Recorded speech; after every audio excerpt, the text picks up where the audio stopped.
Hi everybody, I'm here today to share with you Mary Kay Ash's legacy and the beautiful gift that she gave to all of us by giving us Mary Kay Cosmetics 57 years ago. It's so incredible to think of where we started and where we are today. Hey everybody, it's Kathy here, and I'm so excited because the month of September is about legacy. And so I get to share with you a little bit about our legacy. So you're all part of our future national area. Well, let me tell you what came before that. I have the gift of all of Mary Kay Ash's beautiful sentiments and the way that she built this company and how she got to this company. And I know that each of you have this incredible book that was given to you in your starter kit when you became a beauty consultant. And I have the opportunity today to share with you some of the important points that Mary Kay made in this incredible book. Leaving a legacy. That's what we're talking about for September, is how Mary Kay Ash left a legacy for us. 57 years ago, opened her doors and created this career, abundance, financially, spiritually, self-growth for all of us. So here's what she says about leaving a legacy. It had helped so many beautiful women that I wanted to know that those golden opportunities would always be there. I was possessed with the desire to leave a legacy. I know that my legacy is assured. The company has my name, but it also has a life of its own. And its life's blood is the philosophy that many thousands of women have made a part of their lives. They embody that philosophy of sharing and giving, and as such, it will always live on. Mary Kay Ash's legacy will live with me forever. So it started when I was a customer of Kate Schwann's, and I have to tell you, my path to being a customer was a little unusual. I had been featured in Glamour magazine, and you may be like, how did that happen? Well, Dave had a student who went on to become an editor, and they just, when you look at people in those magazines, it's because somebody knew somebody. It's networking. So I was asked to be featured in an article that was about, working moms or moms who've chosen to take a break from work and stay at home with their kids. In hindsight, I think it's kind of pitting people against each other. But anyway, and my takeaway from that article when it came out was really negative. Like there was a lot of buildup, and then the finished product was just really negative. And then I got this pink postcard in the mail from this lovely woman, I could tell. But for me, the way I received that was, oh my gosh, pity calls from makeup people. Like I just felt this article portrayed me in a negative way, and now I'm getting pity calls. I truly ripped up the postcard and threw it away. So shortly after that, I got a phone call, and it was a follow-up phone call from this lovely person named Kate Schwann, and she overcame every objection I had, and I remember having 3. And I had all these preconceived ideas like, oh, who sells that? Who buys that? It was like for old women, all the things we think. Well, I remember the day Kate came through my garage at 7 Academy Street. I remember what she was wearing. She had this like green gaucho outfit. She had like a basket with her product in it. She was driving a free red Grand Am. And I remember being so impressed. So all of those preconceived ideas, poof, went away. And this is one of my most favorite points that Mary Kay Ash has ever made. And the beginning of the book, or the beginning of the chapter, is you can do it. And she says there are 4 kinds of people in this world. So think about, which one are you? Are you those who make things happen? Those who watch things happen? Those who wonder what happened? And those who don't know that anything even happened? So which one are you? Do you want to sit on the sidelines and watch everybody else take their trophies, or do you want to be in the game with them? Part of Mary Kay Ash's legacy is that she teaches us that you don't have to be the person who didn't know anything happened. She gives you the tools and the ability to believe in yourself so that you can be one of those people, and you will be one of those people that make things happen. So what I learned from Kate is that she was the example of Mary Kay, and she changed my image, and I liked everything that she shared. And I was a customer for about a year, and then I finally got up the nerve to say, how much money do you make? How does this work? I remember we would have an appointment, and she would bring her daughter Anne, and Anne would play with my TJ, and I would look at products, and I would write a check, and then she and Anne would get in her free car and drive away. And I have this memory of looking out the window going, I'm on the wrong side of this. So Kate showed me what you can have as a work from home mom, and that really appealed to me at that time. Another part of Mary Kay Ash's legacy is the legacy that she creates with the bumblebee.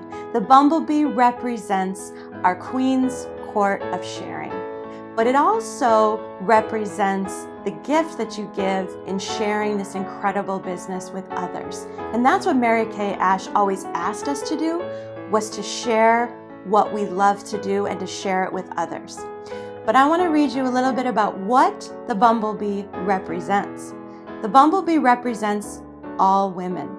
You see, years ago, aerodynamically, engineers studied this creature and decided that it simply should not be able to fly. Its wings are too weak and its body's too heavy for flight.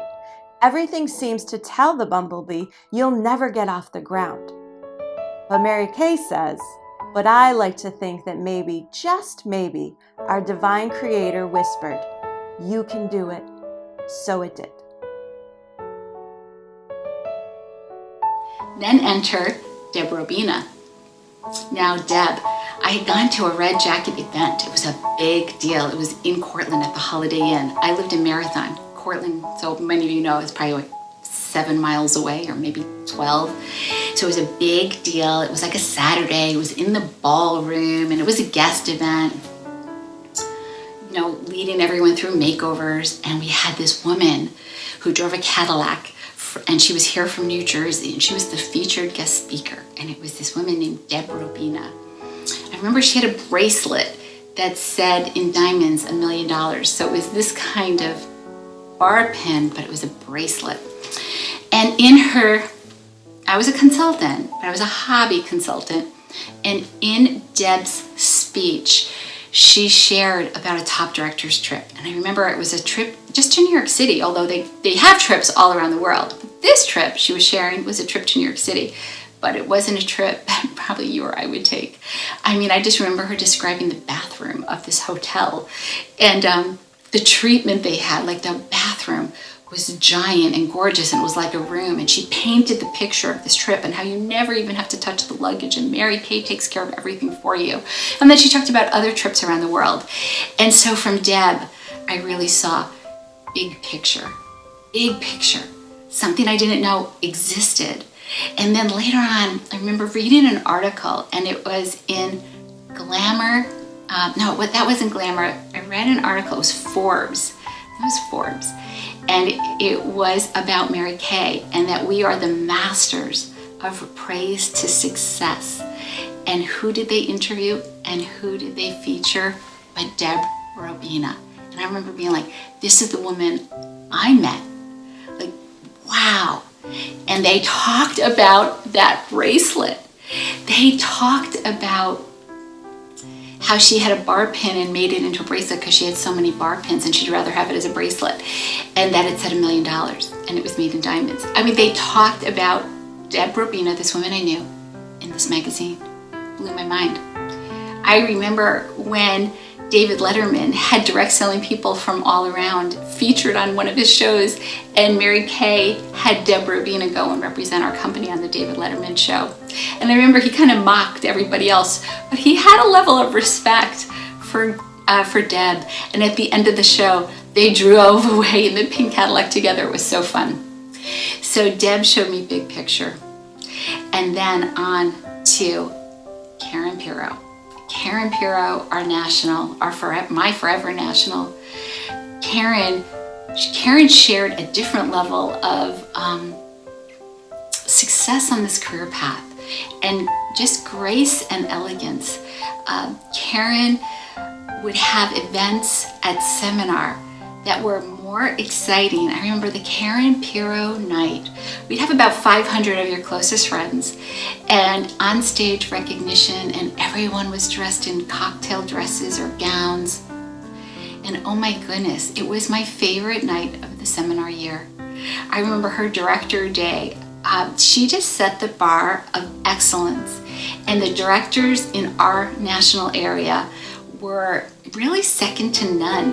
Everywhere you looked was just a level of excellence, and that's because that's what Karen expected and what she taught and what we all rose to. It was just something special. In this beautiful book, Miracles Happen, Chapter 7 is God first, family second, and career third. She was kind, warm, cared about our families. Like, I remember thinking someone at that level of success, they must have to sacrifice something. They must, right? How do you get to $650,000 a year in income and not compromise things along the way? Well, as I got to know Karen, I saw someone who put her faith and her family first. Over the years, I have found that everything seems to work out if you have your life in the proper perspective. God first, family second, and career third. I truly believe the growth of Mary Kay Cosmetics has come about because the first thing we did was to take God as our partner. If we had not done that, I don't believe we would be where we are today. I believe He has blessed us because our motivation is right. He knows I want women to become the beautiful creatures He created and to use the wonderful God-given talents that lie within each of us. And because God gave us very special qualities, He also expects more of us. And I want women today to show God how great His creation really was. Really, the greatest success will come from that. So I remember going to events in her home, her retirement home, they didn't downsize, they decided to right size. And with their giant retirement, they built this plush, like it's almost like a mansion, but they designed it so that they could host family and friends and create a vacation paradise kind of lifestyle. They designed their own custom-made pool with a big area. I remember a big area was planned where you could have your chairs in it so you could be flat but be in the water. They were having I think it was a fireplace. When I was there, it was under construction, but a fireplace, like a fire pit in the pool. It was amazing. They had a big outdoor area. You just push a button and a screen would come down, giant outdoor area. A screen would come down so you could be inside. It's like a portico. You could be outside, but when it started to get buggy, you push a button and a giant screen would come down. I mean, it was just everywhere you looked was just elegance. I remember the wine cellar was like, oh my goodness, it was just unbelievable. So I remember she had a special section of her closet just for all of her Mary Kay jewels. But yet, with all of that success, it was faith, family, business, and she just did breathe belief into us that we could all achieve that too, and how to do it. One of my most favorite parts of the book is Chapter 13. It's getting your career off to a winning start. Mary Kay Ash talks about the difference between successful people and unsuccessful people. She says, I believe that the only difference between successful people and unsuccessful people is extraordinary determination. If you see someone enjoying a career that you would like to pursue, ask yourself, what has he or she got that I can't have fixed? In other words, how can I do it too? I believe that any woman can build a successful career if she has determination and the willingness to work at self-improvement. If you aren't happy with yourself, climb back upon God's easel. He's not through with you yet.